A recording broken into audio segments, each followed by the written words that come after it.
Good morning, students. Myself, Mrs. Amrita Ekka. Today, in this 12th lecture, we will begin with a new chapter, that is the Mughal Court. आज हम फिर अपने इस 12वीं lecture में मुगल दरबार के बारे में अध्ययन करेंगे और इस चैप्टर का नंबर है चैप्टर 6। मुगल दरबार के अध्ययन करने के लिए हमें बहुत सारी जानकारियों की आवश्यकता होती है और हम मुगल दरबार की जानकारी जो है हमें बहुत सारे महत्वपूर्ण ग्रंथों के माध्यम से मिलती है। इन्हीं महत्वपूर्ण ग्रंथों को इतिवृत्त कहा जाता है। तो जैसे चैप्टर का आपका नाम है मुगल दरबार, इतिवृत्त द्वारा इतिहास का पुनर्निर्माण और the Mughal court reconstructing history through chronicles. Mughal काल में कुल 6 प्रमुख शासक थे और इन सभी शासकों के बारे में हमें प्रचुर मात्रा में स्रोत उपलब्ध हैं और इनमें से कुछ ऐसे शासक भी हैं जिन्होंने स्वयं आत्मकथा लिखी है, जिनमें से बाबर है, जहांगीर है। जैसे पिछले अध्याय में हमने देखा था बाबर ने अपनी आत्मकथा लिखी थी, बाबरनामा। उसी प्रकार जहांगीर ने भी तुजू के जहांगीरी की रचना की थी। बाकी जितने भी राजा थे या शासक थे, मुगल शासक, उन्होंने अपने इतिहास के बारे में, अपने शासनकाल के बारे में दरबारी इतिहासकारों से लिखवाया है और ये हमें क्रमबद्ध जानकारी देती है। इसी को हम इतिवृत्त कहते हैं। ये इतिवृत्त बहुत ही महत्वपूर्ण हैं और इन्हीं के माध्यम से हम इतिहास का पुनर्निर्माण करते हैं और इनके माध्यम से हम बहुत सारी चीज़ों के बारे में जानकारी प्राप्त करते हैं। बहुत सारी चीज़ें जिनके बारे में हमें पता नहीं होता है, इन इतिवृत्त के माध्यम से हमें उसकी जानकारी मिलती है। So students, we'll see about the chronicles in Mughal period. The chronicles were an important source for information. As far as the Mughal Darbar or Mughal court is concerned, during the reign of Mughal emperors, we have ample information about the reign, and among these Mughal rulers, Babur and Jahangir were the two rulers who wrote about themselves, that is, they wrote the autobiography. These two rulers have presented an excellent work in their books. Hence, all this information which gave us chronological record is known as chronicle, which gives us about all the details about all the happenings, whatever happened, all the events in a chronological manner. These are known as chronicles. Apart from these two Mughal rulers, the other Mughal rulers, they made their historians, the court historians, to write down about the happenings and incidents during their reign, so that the people and the descendants will come to know about it. Hence, these chronicles act as an important source of information. अब हम देखेंगे कि महत्वपूर्ण इतिवृत्त के बारे में, विशेषकर हम मुगल काल के बारे में देखेंगे कि कौन कौन से इतिवृत्त थे। जैसे कि बाबर के समय में बाबरनामा या तुजू के बाबरी लिखा गया, जिसकी रचना स्वयं बाबर ने की थी, जो मुगल शासक के प्रमुख शासक थे। उसी प्रकार बाबर के जो उत्तराधिकारी या उनके जो पुत्र थे हुमायूं, उनके समय में हुमायूं नामा की रचना की गई, जिसकी रचनाकार या लेखक थी गुलबदन बेगम, जो उनकी बहन थी। अकबर के शासनकाल में आपने तो पहले पढ़ा ही है, अकबरनामा, जिसकी रचना अबुल फजल ने की थी।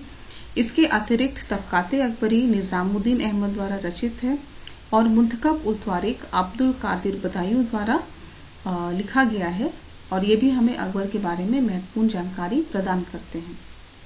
जहांगीर ने स्वयं तुजू के जहांगीरी की रचना की और इसके अतिरिक्त इकबालनामा या जहांगीरी की रचना मोतमिद खां बख्शी ने किया है, जो हमें जहांगीर के बारे में और भी कुछ अतिरिक्त जानकारी देती है। इसी प्रकार शाहजहां के काल के बारे में हमें बादशाहनामा से जानकारी प्राप्त होती है, जिसको लिखने वाले थे मोहम्मद अमीन कजवीनी, और बादशाहनामा अब्दुल हमीद लाहौरी ने भी लिखा था और चार चमन चंद्रभान ब्राह्मण ने इसकी रचना की थी। वहीं जो छठे महत्वपूर्ण मुगल शासक थे औरंगजेब, उनके समय में आलमगीर नामा की रचना की गई, जिसके रचनाकार काजिम शिराजी थे। और इसी प्रकार मुंतखब उल लुबाब था, जिनकी रचना काफी खान ने की थी, और ये भी हमें औरंगजेब की जानकारी देती है। So in this chart we can see about the various chronicles which were written by the court historians during the Mughal times, right from Babur to Aurangzeb, which were called the 6 prominent Mughal rulers. We see there are various excellent works which are given in the second table we can see, and the writers which gave us ample and important information about the reign, about all the happenings and incidents which took place during their period. Now we'll see what is chronicle. अब हम देखेंगे कि इतिवृत्त basically क्या होती है।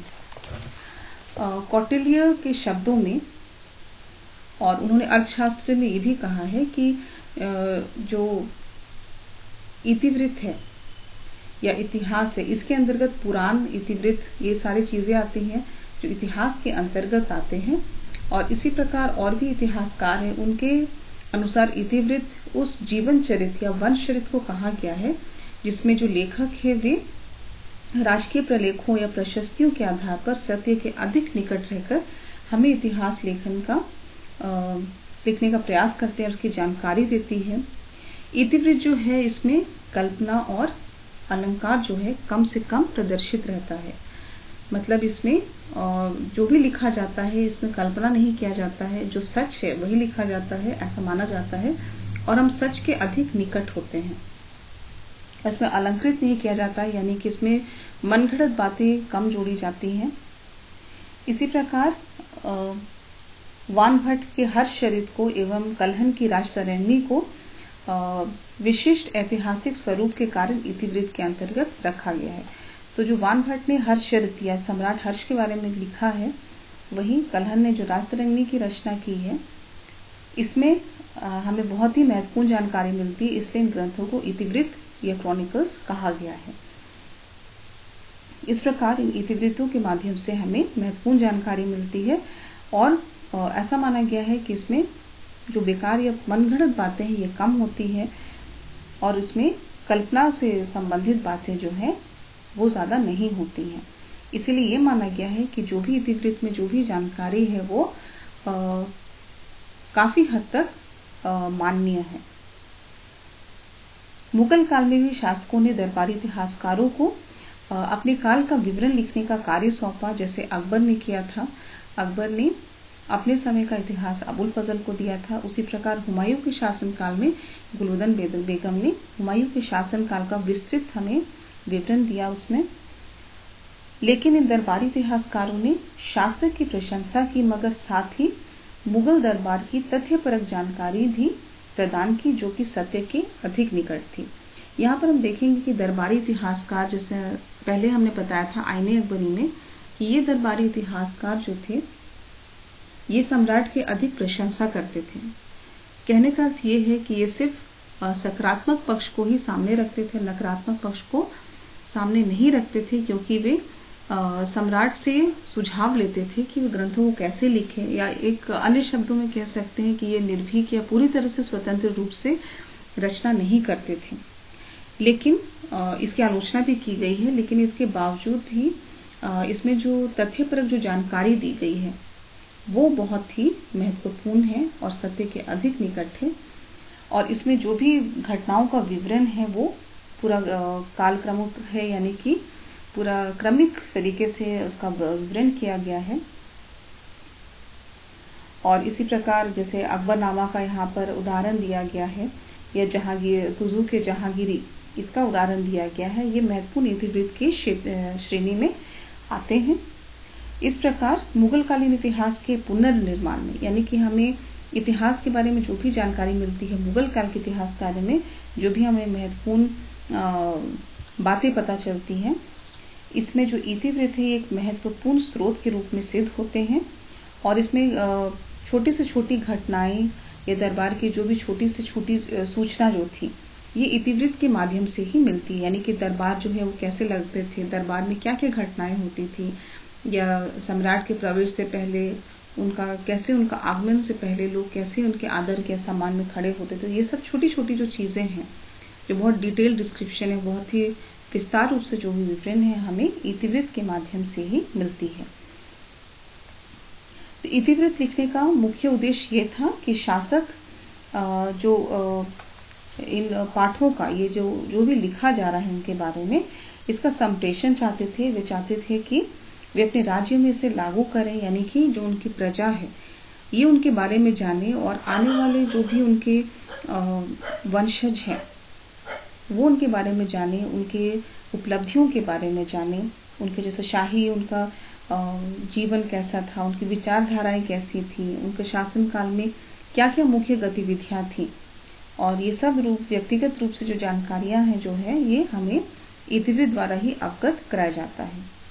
तो निष्कर्ष रूप से हम ये कह सकते हैं कि जो मुगल कालीन इतिवृत्त है, ये तत्युगीन इतिहास लेखन के अत्यंत ही महत्वपूर्ण स्रोत हैं। यानी कि ये जो इतिवृत्त है, ये हमें बहुत ही अहम जानकारी प्रदान करते हैं और बहुत ही महत्वपूर्ण है। So students, now will see exactly what are the chronicles. According to Kautilya और Chanakya, in his Arthashastra, he had mentioned that within history, Puran, Chronicles, all these come under history. So the Chronicles, as it gives ample information about the rulers, about the reign, so it can fall under the category, or whatever is written in the Chronicles will fall under the category of history. So the Chronicles are the main, you can say, descriptions of life characters and genealogies of the rulers, which were also written on the basis of official documents, and it is assumed that in this there is less of imagination and ornamentation, and it's quite authentic. We have two examples of Harshcharit, which was written by Vanbhat, and Rajtarangni, which was written by Kalhan. Because of its historical nature and the details which are presented in it, it can be kept under the category of chronicles, because we get many important information in it. Same way, the Mughal rulers, they wanted the people to know about them. They wanted that their descendants should know about them. So in order to record about the happenings and events of the reign, they ordered their historians, their court historians, to write down the detailed descriptions of all the happenings, events and the achievements. Although only positive aspect was depicted, rather the negative shades were presented. This was criticized by many scholars as well as many historians, but in spite of that, these chronicles are praised for the excellent work, because it gives us chronological order of study and information and events, and it gives us all the information which are quite authentic. So in this category, in the chronicles, Akbarnama and Tuzuk-e-Jahangiri are some examples of chronicles which are the excellent masterpieces of Abul Fazl and Jahangir himself. In it we have necessary information and also the contemporary rulers. In the chronicles, all the small events are also depicted, such as all the daily happenings in the court, how the days of the Mughal emperors were spent, how they used to spend time in Diwan-e-Aam or Diwan-e-Khas. So that all these were written so that these will be transmitted to the general public, as well as the coming generations or their descendants will come to know about the greatness of the Mughal rulers. So we see that the slightest of happenings or these small irrelevant incidents are also penned down by the historians, so that we get a detailed description of these Mughal rulers. So these chronicles help us to reconstruct history, and they portray a live picture in front of us. So in this way, we can imagine a picture of the Mughal Darbar or the Mughal emperor. It is depicted so clearly. So these chronicles act as a great source of information and thus reconstruct history and reconstruct past. So students, आज के इस chapter में हम इतिवृत्त का introduction हमने देखा कि इतिवृत्त क्या है, इतिवृत्त क्यों लिखा जाता था, और इतिवृत्त की श्रेणी में क्या क्या चीज़ें आती हैं, उसमें क्या रहता है और क्यों ये ज़्यादा मान्य है। और विशेषकर मुगल काल में जो प्रमुख 6 मुगल शासक थे उनके बारे में हमने देखा कि उनके संदर्भ में उनके काल में क्या क्या लिखा गया। अगले चैप्टर में हम फिर आगे मुगल सम्राटों के बारे में चर्चा करेंगे। So students, in this session we saw about the main what is a chronicle and what are the things which come under the category of chronicles, why was it written, what are the main contents of chronicles, and what were the main chronicles which were written for different Mughal rulers, and why was it written, how was it written. So all these we saw in this session. In the next session we will continue with the Mughal rulers. Till then, thank you.